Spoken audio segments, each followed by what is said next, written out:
수요일 묵상의 시간입니다. 예수를 믿는다는 것은 하나님의 말씀인 성경의 가치를 따라 살겠다는 것이다. 예수를 믿는다는 것은 하나님의 말씀인 성경의 가치를 따라 살겠다는 것이다. 자, 이런 제목으로 오늘 묵상 함께 나누겠습니다. 자, 어제 우리는 하나님께서 모세가 그 40대 혈기왕성하고 의욕 넘치는 때가 아니라 한 사람의 인생이 다 지나갔다고도 할 수 있는 40년이 더 지난 80세의 그를 찾아서 그렇게 하나님의 그 일을 하시고자 하는 그 이유를 살펴봤습니다. 그러니까 하나님은 느긋하게 이 세상을 하늘 위에서 관망만 하고 계신 분이 아니라 하나님의 뜻이 이 땅에서도 이루어지도록 하기 위해 늘 애가 타서 함께 동역할 사람을 찾으시는 분이라고 그랬죠. 그러니까 인류 창조 이후 지금 6천년의 세월이 흘러가고 있는데 이렇게 세월이 흘러가도록 이 세상은 홍수 심판 이후 또 다른 심판도 없이 지금 그렇다고 뭔가 하나님의 뜻대로 가는 것 같지도 않은, 오히려 정말 심판이 다가오고 있구나 그렇게 느낄 만큼의 타락한 모습으로 계속 지내가고 있죠. 자, 이렇게 하나님의 창조의 뜻이 정확하게 이루어지는 세상이 아니라 긴 역사 속에서 뭔가 자꾸 미뤄지고 질질 끌려지는 것 같은 이유는 그게 뭐 때문이라고 그랬습니까? 바로 사람의 문제라고 그랬죠. 하나님은 이 세상을 창조하시고 사람을 통해 하나님의 뜻이 이루어지는 역사를 그렇게 보시려고 했기 때문에 그 역할을 맡은 이 자유질을 지닌 사람들이 하나님의 진심을 바르게 알고 바르게 준비되지 않으면 결국 하나님의 시간은 계속 한없이 지연될 수 있다는 겁니다. 이런 사실에 대해서 창세기의 마지막 그 이집트에 내려가는 때로부터 이런 지금까지의 역사, 오늘 우리 시대까지의 역사를 좀 크게 좀 살펴보려고 하는데, 왜 우리가 살아오고 있는 역사가 이렇게 흘러오고 있었는지를 좀 생각해 볼 수 있기를 바랍니다. 그러니까 사람이 준비되지 않을 때 이 세상의 역사가 지금까지 어떻게 흘러왔는가 이런 걸 잘 분별해 보자는 겁니다. 자, 지금 우리가 살피는 역사가 출애굽의 역사를 살피는데, 이때부터 얘기를 하면 그 모세 같은 인물이 준비가 안 되니까 결국 430년이라는 세월이 흘러간 거죠. 창세기 이후에. 사실 모세보다도 모세 부모와 같은 그런 사람들이 준비되지 않으니까 결국 세월이 그렇게 흘러갔던 겁니다. 그러니까 야곱 이후에 그 이집트에 정착한 사람들이 하나님의 뜻이 이 땅에서 이루어지게 하기 위한 그런 사명의 삶이 아니라 이 이집트의 풍요로움에 빠져서 살아버리니까 그냥 300년이 훅 흘러가 버렸잖아요. 그리고 세월이 흘러서 이제 이집트의 박해와 핍박이 시작됐는데도 그곳에서 그냥 어떻게 하나님의 뜻을 깨닫고 돌이킨 게 아니고 어떻게 했어요? 자기의 불편함, 이런 불편한 이 삶을 좀 벗어나서 편리한 삶을 살기 위해서 하나님을 자꾸 동원했다는 거죠. 편리한 집, 편리한 사회, 편리한 이런 걸 위해서 그 고통 속에서도 계속 하나님을 그렇게 부르려고 했던 겁니다. 그렇게 해서 130여 년의 핍박의 시간이 흘러갔다고 그랬잖아요. 자, 그리고 그렇게 이제 모세 이후에 모세가 이제 드디어 출애굽을 이루어내고 그 백성들을 가나안 입구까지 데려갔었을 때, 그때 이제 여호수아에게 그 일을 맡기죠. 그래서 여호수아가 이제 가나안을 정복하고 사명의 땅에 들어가게 되는데, 여호수아도 그 전쟁의 기간 한 25년 동안 백성들을 이끌었던 건데, 그리고 가나안을 정복했고 사명을 이루었어요. 근데 이제 그 가나안을 점령했던 그 첫 세대들, 여호수아와 갈렙의 세대들이 그렇게 죽고 나니까 불과 이 십수년 만에 하나님과의 언약을 잊어버리고 자기 생각에 옳은 대로 살아가는 그런 존재들이 되어버렸습니다.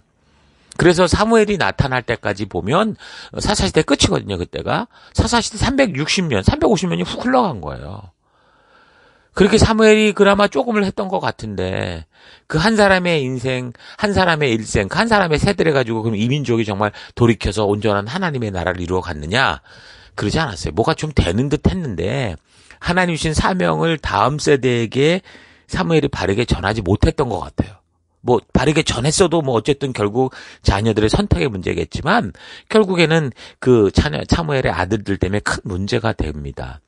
사무엘의 아들들이 사사로서 이제 처음 통치자로 파견을 받은 그런 땅에서 뇌물 받고 재판을 공정하게 하지 않았어요. 결국 그것 때문에 이제 온 전국의 여론이 들고 일어난 거죠. 그 얘기는 뭡니까? 뭐 그들만이 아니라 여러 곳에서 그런 불공평함들을 봤다는 거예요. 하나님의 이름으로 뭔가 통치하고 하나님의 이름으로 행하는 사람들로부터 좋지 않은 것들을 봤다 그 말인 거죠. 그러니까 이제 뭐 사사니 뭐 선지자니 다 때려치고 그냥 우리 공평하게 인간끼리 왕을 세우자 이렇게 되는 거예요. 그래서 결국 사무엘의 아들들 때문에 하나님께서 통치하시던 그 하나님의 그 법치가 어떻게 된 거예요? 멈춰지게 된 거죠. 하나님이 그 하나님의 권세에서 물러나신 거나 마찬가지라는 거예요. 이건 역사적으로 굉장히 정말 중요한 전환점이 되거든요. 왜냐하면 하나님이 가나안에서 가나안으로 들어가게 하실 때 왕을 준 게 아니라 법을 줬어요. 하나님의 나라의 법도를 주셨는데 그 하나님의 나라의 법도를 어떻게 하겠다는 거예요. 무시하고 그걸 종교화시키겠다 그런 얘기하고 똑같은 것이었거든요. 그래서 하나님을 왕으로 섬기며 하나님의 뜻을 따라 살아가는 하나님께서 통치하시는 나라를 거부한 것이기 때문에 이거 아주 심각한 문제였습니다. 더 이상 하나님이 저들의 삶의 기준이 되지 않고 자기 마음대로 살겠다 그 말인 것이었어요. 그러니까 부정부패라는 게 만들어내는 게 굉장히 무서운 거죠. 공정하고 정직하지 못한 리더들의 그 태도. 지금 이 국가나 이 어느 나라나 다 마찬가지 아닙니까? 그 리더들이 부패한 나라들 보면 지금 천푸진국이에요. 전부 다 그막 살지도 못하고 사회는 온전한 질서가 없어요. 그러니까 공정하고 정직하지 못한 리더들의 태도는 그 공동체의 소중한 가치를 망가뜨리고 미래를 향할 힘을 없애는 거죠. 여기 사사시대를 보면 그래도 이런 사건 전까지, 그러니까 사무엘의 아들들이 이런 짓을 벌이기 전까지 뭐 그동안에 있었던 사사들이 보면 처음에 그냥 하나님의 이름으로 와서 막 적군을 물리치고 대단한 일을 해요. 그러고 나서 사는 거 보면 또 개판이에요. 전부 그랬어요. 대부분 사사들이 다 그랬다고요. 힘이 주어지고 그러니까 자기가 왕이 된 것처럼 막 그렇게 착각을 하고 살았거든요. 그러니까 그런 사사들이 제대로 하나님의 통치를 잘 따르지 못했다고 해도 그래도 결론적으로는 하나님이 그를 보냈다라는 걸 믿고 있었기 때문에 하나님이 우리의 왕이다. 그래서 하나님 주신 말씀의 가치를 따라 살아가야 된다라는 이런 어떤 가치가 그 시대에 있었는데 이 점점점 그게 쌓여서 이제 사무엘의 아들들의 이 일이 계기가 돼서 폭발하면서 이제 하나님의 존재까지 의심하는 거죠.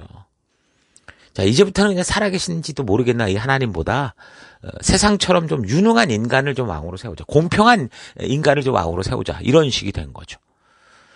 그 사실 인권은 하나님의 말씀 안에 있고 하나님의 말씀에 그 가치 안에 다 있는데 그 말씀을 맡은 사람이 그 일을 바르게 못하니까 결국에는 이런 역효과가 나타나게 되는 거예요. 그러니까 이런 인간들의 모습을 보면서도 사람의 마음을 마음대로 조작하지 않으시는 하나님이시기 때문에 인간을 지은 하나님께서 그 인간들에게 거부당하는 그런 일들이 생김에도 불구하고 하나님은 그거를 받아들일 수밖에 없는 그런 역사를 흘러가게 하신 거죠. 자, 그래서 결국엔 누가 왕이 됩니까? 사울이 왕이 돼요. 근데 다행인 것은 하나님이 그래도 어쨌든 한 사람의 영향력일 수 있으니까 이 왕으로 선 이 사람이 그렇게 따르고자만 한다면 그래도 그 백성들 전체가 그를 따라가니까 그들을 이끌 수 있지 않을까. 그렇게 생각을 하셨던 거로 전 생각이 드는데 그래서 사울을 왕으로 세운 거예요.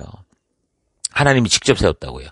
근데 사울이라는 사람이 또 똑같았어요. 사사들도 그랬던 것처럼 이 사울도 처음에는 하나님의 능력으로 뭔가 향하는 것 같더니 그리고 겸손한 것 같더니 그러니 이제 자기에게서 뭔가 힘이 나오고 그러니까 권력의 맛이 들고 인간적인 욕망에 드러나게 시작하는 거예요. 그래서 하나님을 대신한 그런 어떤 초대 왕으로서 하나님의 뜻을 이루어가는 아주 멋진 모델의 그런 존재가 되는 게 아니라 그렇게 하나님의 뜻대로 살고자 하는 그런 부하 다윗을 쫓아다니면서 죽이려고 평생 그렇게 하다 죽었어요. 자기 통치 기간이 40년이었는데 그렇게 40년이 그렇게 무의미하게 또 흘러간 거예요. 그러니까 하나님이 그렇게 어렵게 여러 가지 사건을 통해 사람을 준비시켜도 준비된 사람이 처음에 잘하다가 사역 중간중간 마음을 돌이키면 이게 다 끝장이 난다는 거죠. 준비된 사람이 있어야 하나님이 사역을 이루시기 시작할 수 있는데 그렇게 사역의 현장에 하나님의 이름으로 선 사람이 자기 욕심에 빠져버리고 교만에 빠져버리면 또 사역이 또 멈춰지고 지연이 되는 혼란이 오는 거죠. 우리가 살피는 역사 속에는 다 이런 불순종으로 말미암는 사람의 불순종으로 말미암는 그 공백의 역사가 그렇게 나오는 거예요. 그 후에 이제 누가 왕이 됩니까? 다윗이 드디어 왕이 돼요. 다윗은 정말 전체적으로 하나님 보시기에 아주 좋았던 왕이었죠.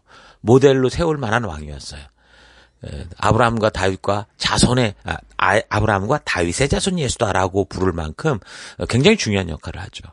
근데 다윗도 그렇게 처음에 굉장히 전체적인 인생을 열심히 살았지만 그중에 치명적인 일을 또 합니다. 자신의 부하로 전쟁에 나가서 목숨을 걸고 싸우고 있는 그 우리아라는 그 장군의 그 아내 목욕하는 거 보고 그 여자를 건드리죠. 또 그 이후에 이제 여러 명의 아내를 두게 되는데 결국 그래 이 모습이 야곱이 그 여러 아내 얻어서 막 그 자녀들이 막 그 혼란을 일으키는 거하고 똑같은 현상이 나타나요. 다윗도. 그래서 자손들끼리 막 서로 겁탈하고 막 죽이고 뭐 그리고 심지어는 다윗의 그 왕자까지 막 왕권을 물려받는 게 아니라 뺏으려고 하는 그런 삶까지 살죠. 그런 역사까지 벌어져. 그렇게 그래서 뭔가 다윗의 40년은 뭔가 되는 것 같은데도 안 되는 그런 40년이 또 흘러간 거예요. 자, 그리고 이제 다윗의 후계자로 누가 왕이 됩니까? 그 밧세바를 통해 나왔던 솔로몬이 왕이 돼요. 이 사람도 처음에는 겸손했죠. 그런데 나중에 보면 자기가 생각하는 대로 나라를 잘 지켜보겠다고 결국 주변 나라들과 정략 결혼을 하다가 여자에게 빠져서 1,000명의 아내를 두고 후궁을 두고 거룩한 성전이 지어지는 예루살렘 터에 그냥 이방 여자들이 원하는 우상 신상을 만들어줘. 완전히 그냥 만신전을 만들어주다가 죽습니다.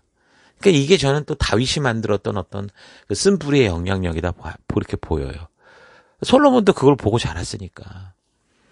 그러니까 이렇게 세월이 또 40년이 흘러가죠. 그러니까 하나님을 거절하고 인간을 왕으로 세워서 한 나라로 살아간 결국은 뭐예요? 왕국, 인간 왕국 120년이 어떻게 된 거예요?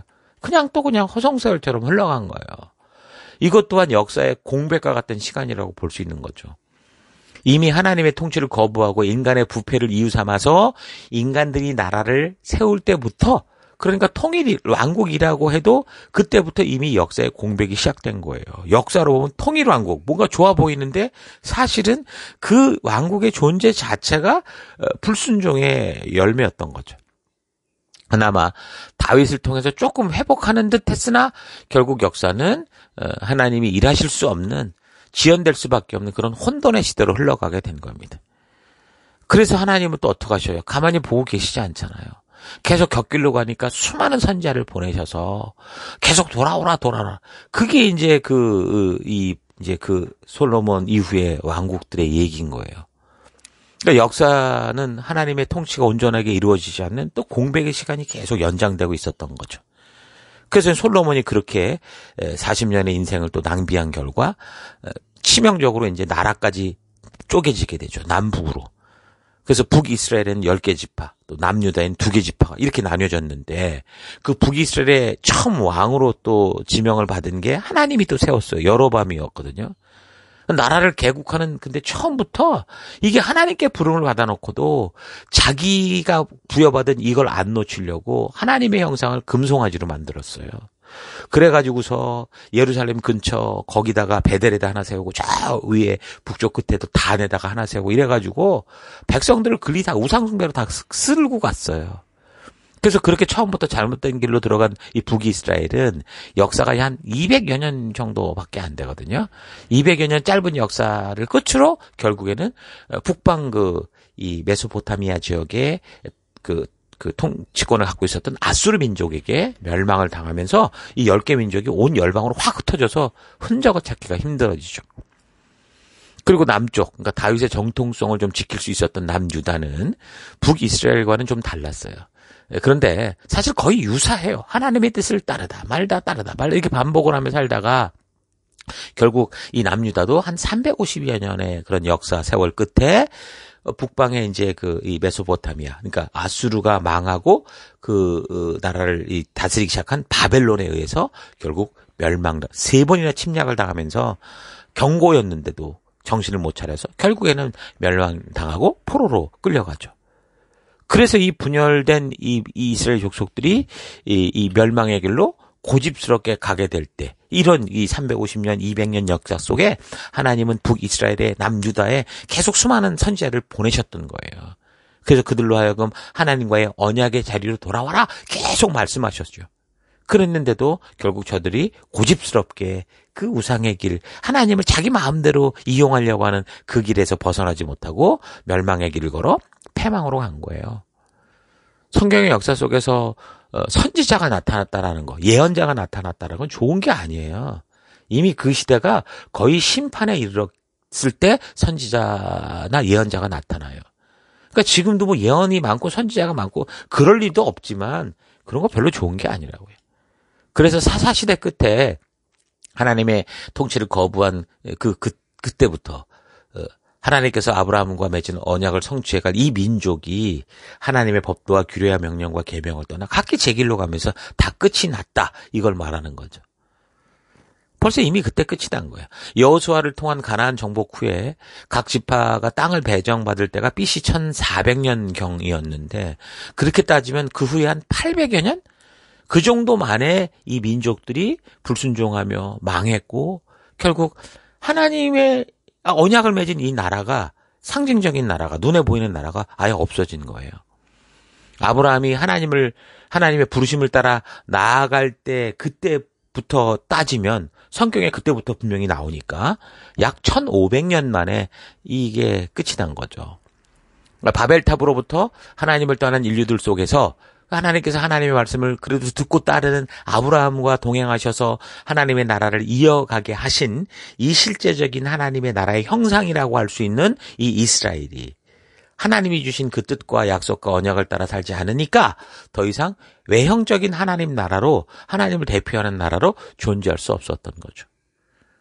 그럼 그렇다고 해서 그럼 하나님의 뜻과 하나님의 나라가 무너지고 망했냐? 아니에요. 그거하고 아무 상관없어요. 하나님 나라는 원래부터 외형적인 국가나 나라의 형태가 아니라 하나님의 살아계심을 믿기에 그 말씀과 약속과 언약을 따르는 믿음으로 이루어진 나라가 하나님 나라예요. 다만 그런 그 하나님의 보이지 않는 그 나라, 실제 않은 나라를 보일 수 있는 그런 어떤 기회로 이스라엘이 그 기회를 얻은 건데 결국은 이렇게 뭐 1000여 년 만에 1500년 만에 끝난 거죠. 하나님의 말씀으로 통치되는 모든 곳이 하나님의 나라입니다. 그래서 하나님은 이스라엘의 이 결국 멸망에 이르게 되니까 어떻게 일하십니까? 여전히 같은 일을 하세요. 어떻게 해요? 남은 자들. 그때도 바벨탑 때문에 다 흩어졌을 때 그 남은 자, 누군가 듣고 따라오는 자. 끝까지 하나님의 그 말씀을 믿고 약속과 언약을 따라가는 사람들. 그 한 사람, 그 어떤 사람을 통해 그 남은 자라는 얘기가 나오죠. 그래서 하나님 나라를 이루어 가시는 당신의 역사를 계속 이루어 가시는 거예요. 자, 그래서 또 이어지는 성경 역사를 보면 남유다가 그렇게 멸망한 후에 그래도 70년 만에 나라가 다시 회복이 되죠. 그리고 포로에서 귀환하는 시간들이 됩니다. 그런데 그 나라가 회복됐다는 게 뭐 그 당시 통치자였던 뭐 바벨론 이후에 페르시아가 통치할 때 그때 이제 돌아오게 되는데 그럼 페르시아로부터도 독립했냐? 그게 아니라 그냥 어떤 그들의 지배 아래에 있는 나라가 되죠. 그러니까 사실 분열 왕국이 망하고 나서 이스라엘이라는 나라가 다 없어진 거나 마찬가지예요. 포로 귀환 후에 따지고 보면 그나마 또 들었던 그 하나님의 말씀대로 살고자 했던 사람들이 성경에 계속 나오긴 하죠. 에스라나 느헤미야 같이 하나님의 말씀대로 바르게 살고자 했던 그 시대에 사람들이 있었을 때 그때는 좀 회개하고 또 막 뭔가 돌이키는가 싶었는데 그럼에도 불구하고 이들은 결국 하나님의 말씀과 언약과 약속을 소홀히 여기며 살아가게 되죠. 그래서 어떻게 됩니까? 하나님과의 소통이 단절되어 버리면서 결국 구약의 문이 닫혀요. 그리고 우리가 아는 것처럼 그 침묵기 400년 하나님의 어떤 움직임도 보이지 않는 그런 침묵의 시대로 흘러가게 되죠. 더 이상 눈으로 보이는 그런 나라가 아니라 오직 믿음으로 사는 나라. 그러니까 하나님의 뜻대로 살아감에 있어서 하나님의 통치하심을 믿고 가는 그 하나님의 말씀의 법도를 따라 살아가는 그 나라는 영원하지. 그렇지 않은 건 이미 뭐 눈에 보이는 것처럼 그냥 역사 속에서도 없어질 수 있는 거예요. 그 예루살렘 성전도 그래서 마치 하나님이 영원히 거할 것 같이 얘기가 됐었지만 그러나 돌 위에 돌 하나도 남지 않고 다 무너지는 게 벌써 몇 번이나 그랬습니까? 그러니까 하나님은 하나님의 뜻대로 살고자 하는 그런 사람이 준비되지 않으면 믿음의 사람이 준비되지 않으면 당신이 이루시고자 이 땅에 하는 이 땅에서의 일도 계속해서 지연되고 그 역사가 꼬여가는 이런 것들을 막으실 수 없는 거예요. 막으시지 않는 거예요. 그게 하나님의 그런 일하시는 방법이었던 거죠. 이건 분명히 말하지만 하나님의 무능력이 아닙니다. 하나님께서 인간의 자유의지를 존중해 주시는 너무도 놀라운 하나님의 일하시는 방법이에요. 하나님이 이렇게 역사를 꼬이게 하는 게 아니고요. 한 사람을 사랑하시고 존중하며 지켜주시는 하나님의 크신 사랑은요, 언제나 변함이 없는데, 그래서 하나님은 당신이 괴롭고 고통스러운 길을 걸어갈 수밖에 없음에도 불구하고 당신의 아들 예수 그리스도를 보내시기까지 당신이 선택한 이 길을 변함없이 걸어주시는 거예요. 우리의 자유의지, 인격을 존중해 주시고 그렇게 걸어주시는데, 이런 하나님의 사랑을 믿고 끝까지 하나님의 주신 법도와 규례와 명령과 약속과 언약대로 살아가고자 하는 그런 사람들이 없기 때문에 이 세상의 역사 속에는 그런 공백들이 수도 없이 많이 생기게 되는 거죠. 그렇게 구약의 문이 닫히고 400년의 침묵기가 지나가면서 결국에는 이게 다 끝난 줄 알았는데 또 역시 하나님은 그 일을 하시죠. 그 하나님의 부르심을 들었던 한 사람, 세례 요한이라는 사람이 또 등장하게 됩니다. 그래서 하나님의 약속을 성취하는 예수님의 길, 그 메시아의 길을 열고 그 길을 닦는 일을 하죠. 그러니까 하나님은 침묵의 시간 동안 그냥 모든 걸 방치하고 계신 게 아니었다는 거예요. 계속해서 그 시대 속에 하나님을 믿고 하나님의 말씀대로 언약을 따라 약속대로 살아가는 그런 사람들을 세우기 위해 계속 일해 오셨다라는 겁니다. 그래서 하나님은 이 세상이 어떻게 변질되고 무관심하고 자기 생각대로 간다고 해도 하나님은 변함없이 그를 믿는 백성들과 그의 부르심을 듣는 백성들과 약속하신 그 일을 하나님 나라를 이루어가고 계신 거예요. 그들과 함께 동행해 오고 계시는 거죠. 자, 그래서 예수님이 이 땅에 오십니다. 그래서 메시아가 이 땅에 오시게 되는 거예요. 자, 그렇다면 하나님의 아들 메시아 예수 그리스도가 오신 후에 그럼 어떻게 됐느냐? 이게 잘 됐으면 얼마나 좋겠습니까? 근데 또 그게 아니었어요. 하나님은 분명히 하나님의 왕되심을 거부하고 결국 하나님의 약속과 언약을 떠나고만 이런 복잡한 인간들이 만들어낸 역사 속에서도 신실하게 당신의 약속을 지켜주시면서 하나님의 마음이요, 하나님의 실체요, 말씀이 되신 메시아 예수 그리스도를 보내주셨습니다. 그런데 인간들은 하나님의 말씀이 그렇게 육신이 되어 오셨어요. 그들이 그렇게 기대하고 소망하는 그 눈으로 볼 수 있는 그런 모습으로 오셨는데 그것도 불과 33년 만에 그 이 사명을 맡은 그 족속들이 그렇게도 하나님을 눈으로 보게 해달라고 찾던 이 백성들이 하나님이 보내신 그 메시아 예수님을 십자가에 못 박아 죽이고 말았죠. 그러니까 사람이 준비되어도 그 사람이 변질되면 어려워지고 또 한 가지 변수는 제대로 순종하는 사람이 있어도 그 외부적인 힘에 의해서 저지당할 수 있다는 거예요. 그래서 사탄은 어떻게 해서든 하나님의 뜻대로 서고자 하는 사람들을 유혹하려고 하고 핍박하려고 하고 속이고 죽이려고 하는 거예요. 마치 에덴 동산에서 하와에게 그랬던 것처럼. 그래서 그 첫 맛을 봤잖아요. 하나님이 시작한 이 세계를 그 자기의 그 이 거짓 술수로 그렇게 곁길로 가게 한 이거를 했던 것처럼 계속 지금도 하나님을 의심하게 하는 마음들을 그 인간들 속에 믿음대로 가고자 하는 사람들 속에 집어넣어서 결국 자꾸 방해를 하는 거죠. 그래서 자유의지를 가진 인간들 스스로 하나님의 그 진심을 막 거부하는 또 다른 사탄을 그렇게 만들어내는 그런 짓을 하는 거예요. 그 능력이 아니라 하나님이 창조한 너무도 위대한 이 인간들의 이 정말 좋은 점을 아주 악으로 이용하는 거죠. 예수님이 오신 때 역사부터 또 계속 우리가 보면요. 예수님이 이 땅에 계실 때 어떻게 했어요? 12명의 제자를 세워가셨죠. 사람을 세워가셨어요. 어떤 사람입니까? 하나님의 말씀대로 순종하는 사람을 세워가고자 한 거예요. 그런데 그 중에 하나는 완전히 배신자가 됐고 자살해 죽었고 나머지 제자들은 그래도 실패를 해도 베드로처럼 하나님의 뜻을 전하고자 하는 결국은 온전한 그 하나님의 마음을 가진 그 사도의 삶을 살게 되는데 그들이 이제 예수님이 죽은 이후 성령이 임하시는 성령의 임재 때부터 증인의 삶을 살기 시작하잖아요. 그렇게 따지고 보면 한 31년 정도. 그러니까 예수님의 제자들과 또 사도 바울 같은 사람들이 꽤 열심히 그야말로 목숨 걸고 세계에 복음을 전하고 하나님의 나라를 펼쳐가는 그렇게 교회가 확장되는 그런 시간들이 있었어요. 그런데 로마 네로 황제의 박해가 시작이 되죠. AD 64년부터 68년까지 한 3년 반 동안 그런 박해가 있으면서 제자 요한을 제외한 나머지 사도들이 전부 다 순교를 하죠. 사도 바울까지. 그리고 이제 또 그 후에 또 그렇게 시간이 흘러가다가 AD 90년부터 또 96년까지 도미티아누스 황제가 또 들어서면서 또 박해가 시작이 되는데 그때는 거의 7년 대환란 같은 그런 박해까지 와가지고 믿음으로 살아가는 그런 모든 것들이 막 철저히 파괴되고 그런 시기가 또 와요.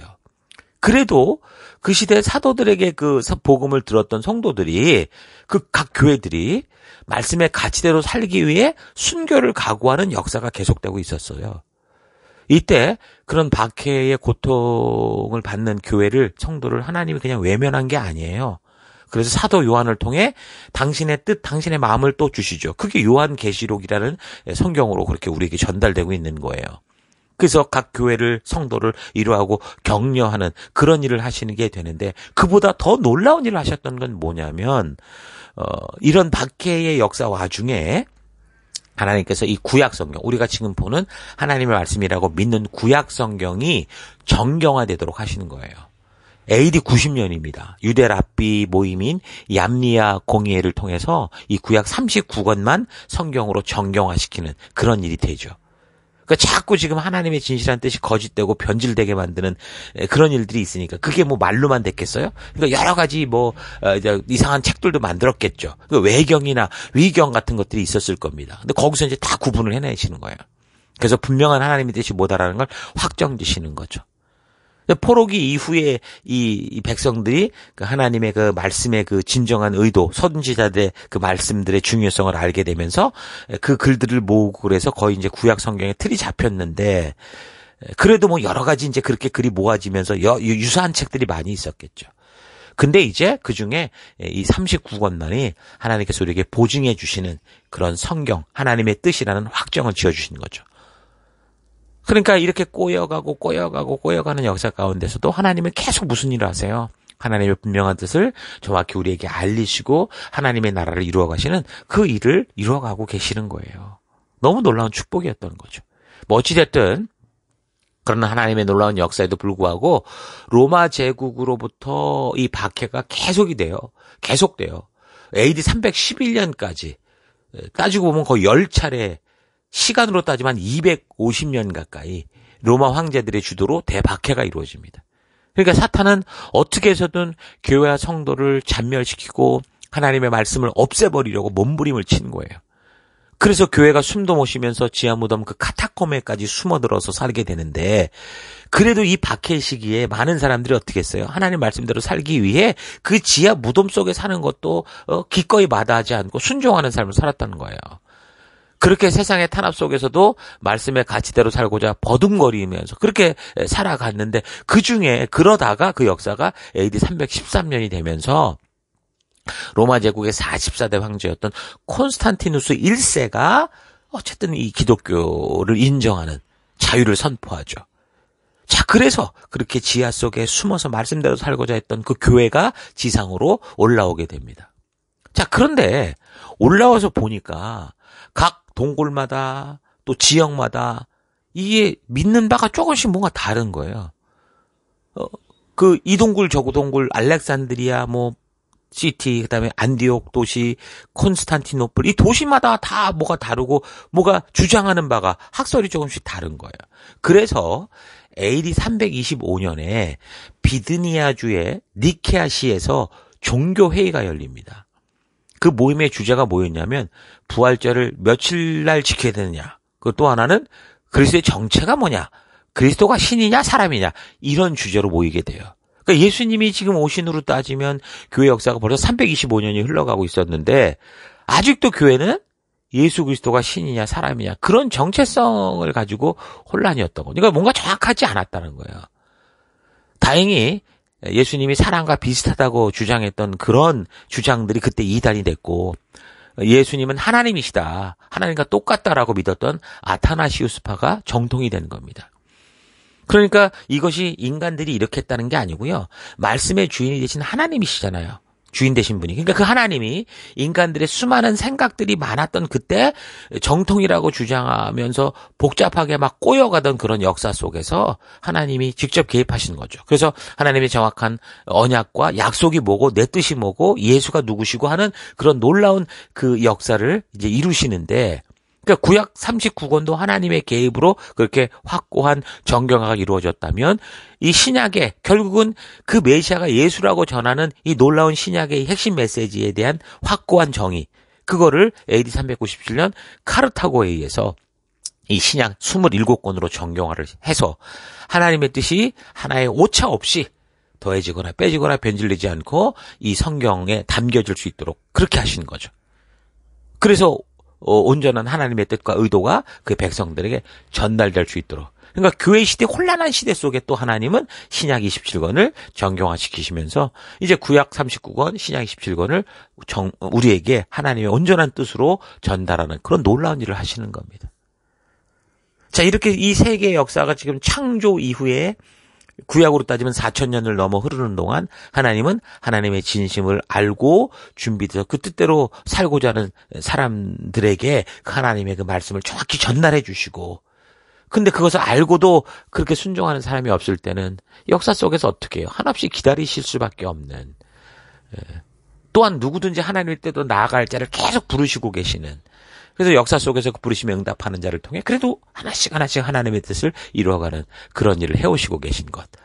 자, 여기까지 오늘 이제 얘기를 하겠는데 이런 역사들을 여러분 잘 기억하시기 바랍니다. 자, 오늘 하루 나는 하나님의 택한 백성이요 왕같은 제사장이요 거룩한 나라된 성도로서 하나님의 뜻이 이 땅에 이루어지도록 하는 그런 통로가 되고 있는지, 아니면 하나님께서 내게 맡기신 교회와 섬기고 세워가야 할 지체 한 명 감당하지 못하고 이 세상에서 그저 생존하고 남처럼 배불리 살고자 하는 그런 일들로 하나님의 뜻을 전파하고 알리는 이 사명을 계속해서 핑계와 변명을 늘어놓으며 지연되게 하고 있지는 않은지 좀 차분히 되돌아봤으면 좋겠습니다.